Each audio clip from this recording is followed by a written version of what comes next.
Long before the world learned to count year, before maps had name, there was a land where the sun did not simply shine. It watched the people of Solara believed the sun was alive.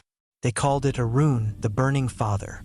His fire fed the soil, strengthened warrior, and whispered dreams into the hearts of children. At dawn, the sun rose like a golden drumbeat. At dusk, it sank into the earth slow, powerful, eternal. And on the day Arun burned brighter than ever before, a child was born. Her name was Zalika. When Zalika cried for the first time, the midwives froze. A glowing mark shaped like a rising sun burned softly on her chest. It was warm. Alive. The elders whispered. The drums fell silent. And the high priestess bowed her head. The sun has chosen. She is a daughter of fire. But Zalika was not born into royalty. She was the daughter of Nuru, a humble blacksmith, and Esh, a gentle healer who sang to plants and listened when the wind spoke back. Their home sat at the edge of the kingdom, where the grass met the dust and the horizons stretched forever. They loved their daughter fiercely, but they feared what the fire inside her might become.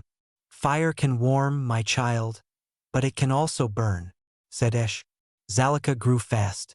She ran faster than other children, laughed louder, stared into the sky like it was speaking to her alone. When she grew angry, the air shimmered. When she was afraid, warmth filled her hands. And at night, her dreams burned gold. The answers came on a day the sun nearly disappeared. Twilight fell, and the sky turned the color of bruised fire. From the northern dunes rose a roar. Deep, ancient, and hungry, the Ash warlord had come. His army poured across the land like a living storm. Creatures of shadow, bone, and smoke. Warriors fell, drums cracked, fire screamed as it met Ash. And then the sun dimmed. Zalika ran as fast as she could. She saw her father pulling villagers to safety and saw her mother kneeling beside the wounded, singing through tears. Then smoke swallowed everything. When it cleared Esh, her mother was gone. Something inside Zalika broke open, her chest burned. The mark of the sun blazed red hot. The earth cracked beneath her feet. Zalika whispered, breaking. No! Zalika shouted even louder. No! Flames spiraled around her, not wild, but obedient. The Ash warlord turned and said mockingly, "A child of fire? How quaint," he said and laughed. Zalika stepped forward. Tears streaked her face, but her voice was steady. "I am not your fear." She struck. Fire surged not to destroy, but to protect.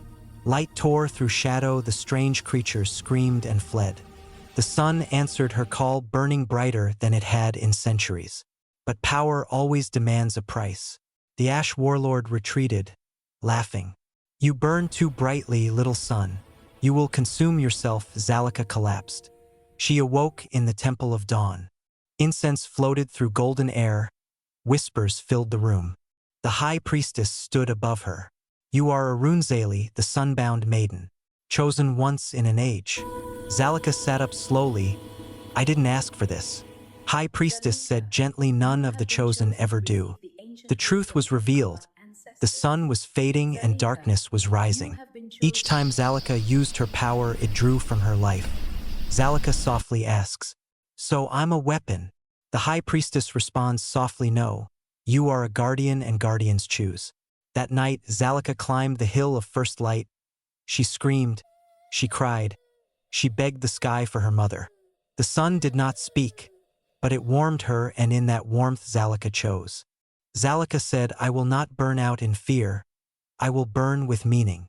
At dawn, she left Solara, a spear forged by her father in her hand, her mother's healing cloth wrapped around her heart. Across savanna and jungle she traveled. She freed villages, learned restraint, learned mercy. She discovered that true power was not how brightly she burned, but why at the edge of the world, fire met ash once more. Sh warlord scoffed. "You are still just a girl." Zalika smiled. "I am a daughter. I am a warrior. I am the sun that rises after darkness." Their clash lit the sky, and with love not rage she struck. The Ash warlord turned to dust.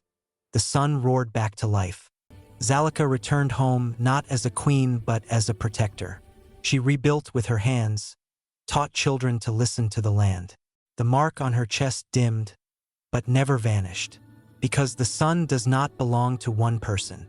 And when dawn breaks across Solara, when the sky burns gold and red, some say you can still see her silhouette standing on the horizon, a warrior maiden of fire and hope welcoming the world to another day.